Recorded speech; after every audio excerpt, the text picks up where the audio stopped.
Halo semua, perkenalkan nama saya Mario Krisnawati Moi. Saya akan menjelaskan bagaimana cara membuat kalkulator sederhana. Namun sebelum itu saya akan menjelaskan apa sih itu kalkulator sederhana.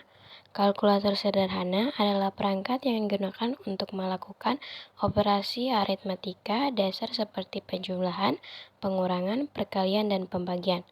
Kalkulator membuat perhitungan aritmatika menjadi lebih cepat dan lebih mudah.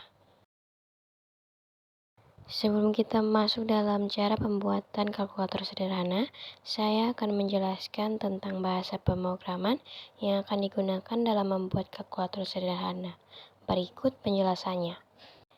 Yang pertama ada include untuk menyertakan file header, IOStream untuk memberikan akses ke fungsi input-output standar dalam C++, using namespace std. Untuk bagian ini disebut deklarasi yang memberitahu program untuk menggunakan namespace std yang berisi banyak fungsi dan objek standar. Yang keempat ada int main. Untuk bagian ini disebut dengan deklarasi fungsi utama atau main yang merupakan pintu masuk eksekusi untuk program C++. Yang kelima ada kurung kurawal untuk membuka dan menutup blok baris kode untuk fungsi main. Semikolon untuk setiap baris kode dalam contoh di atas diakhiri dengan simbol titik koma. Simbol ini berfungsi sebagai penanda akhir dari setiap baris kode dalam program. Ketika kompiler menemui titik koma ini, proses eksekusi pada baris tersebut dihentikan dan lanjut ke baris kode berikutnya. Yang terakhir adalah return 0. Bagian ini disebut pertanyaan kembalian yang mengindikasikan bahwa program telah selesai dengan sukses. Sedangkan 0 adalah kode keluaran yang menunjukkan tidak ada kesalahan. Nah, sekarang kita masuk dalam pembuatan kalkulator sederhana. Langkah pertama dalam membuat kalkulator sederhana C++ adalah kita membuat header dan menginisialisasi function agar lebih mudah. Kita membuat function pada tiap operasi agar rapi dan kita hanya perlu memanggil functionnya saja. Cara membuatnya adalah seperti ini. Yang pertama, masukkan include IOStream diikuti dengan using namespace std.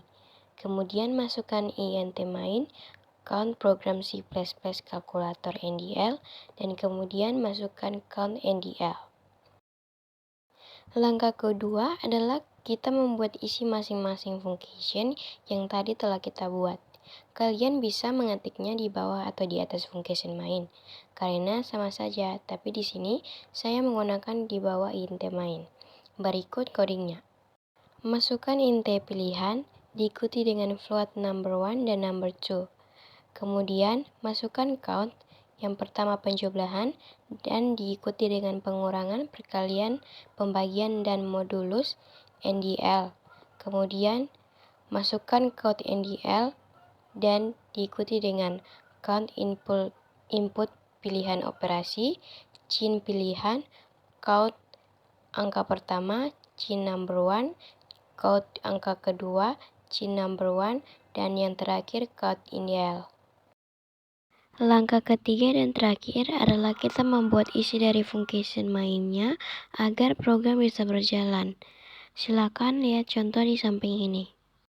Masukkan switch atau pilihan K1, kemudian count hasil dari number 1 plus number 2 sama dengan number 1 plus number 2, kemudian diikuti dengan pengurangan, perkalian, pembagian, dan modulus sama seperti tadi yang penjumlahan. Lalu masukkan devolute, print pilihan menu tidak tersedia, count ndl, dan yang terakhir return 0. Kemudian ditutup dengan tutup kurung. Sekian dari saya harap kalian bisa mengerti dan senang mengikuti penjelasan saya. Terima kasih dan see you in the next time.